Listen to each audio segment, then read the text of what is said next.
NPZ-aren aldaketa administrazio orokorren teknikari oteren hizkuntza eskakizuna, modificación de RPT del perfil lingüístico del técnico de Administración General, TAG.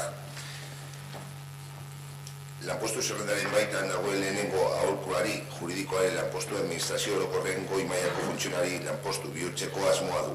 Urteko udalak hori dela eta aurtengo martxoaren 28ko osoko bilkuran eraman dugu proposamena. Lanpostu hori laugarren perfila jartzea, hitz egin zenuen bezala, orduan Euskara teknikaria egin du txosten bat, beste aldetik ere Eusko Jaurlaritzarekin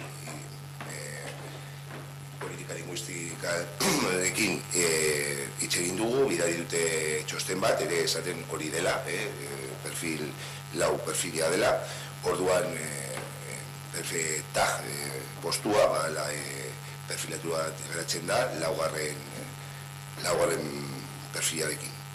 Lo que se trata es de perfilar la plaza del técnico de Administración General con el perfil 4.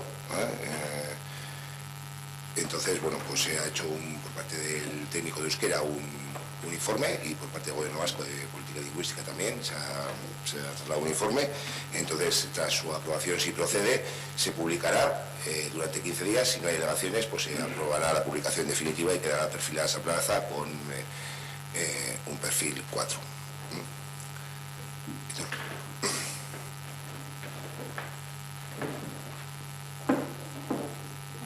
Pues no hay mucho que decir, nosotros estamos a favor, vemos una modificación lógica. Además, para la situación lingüística de donde vivimos es algo bueno, nada más que añadir. Eskerrik asko, Aitor, Asier. Bai, eso es, tramite administratibo gutxa besterik ez da, bete beharreko eskakizuna bada, eta hola aitortzen du Euskara Teknikariak eta Eusko Jaurlaritzak, beraz, honen alde egingo dugu. Gustatuko litzaiguke hurrengo hauteskundei begira zinegotzioi ere eskatu beharreko kontu bat izatea, eta ez bakarrik administrazioan baizik eta bizitza publikoan eta politikoan ere hizkuntza eskakizun hori bete behar izatea.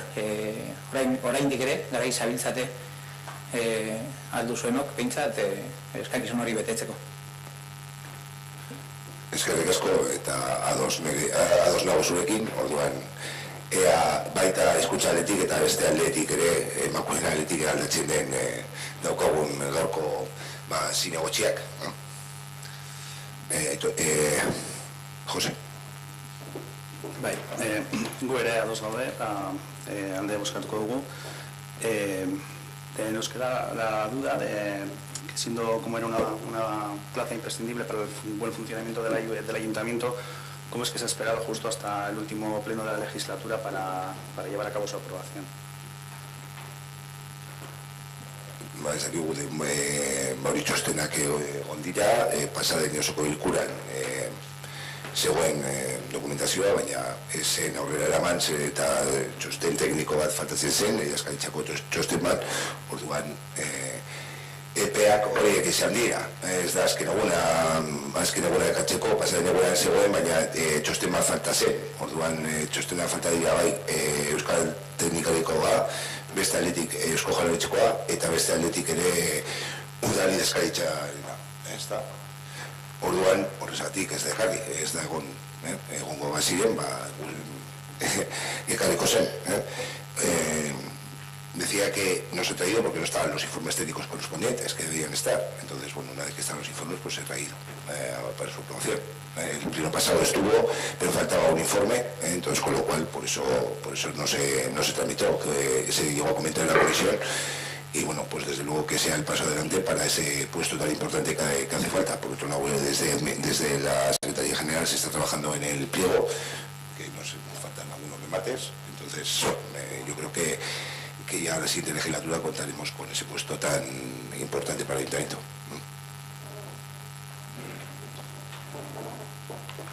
Egorik, bozketa egingo dugu, aldaketaren alde, onartutzat geratzen da.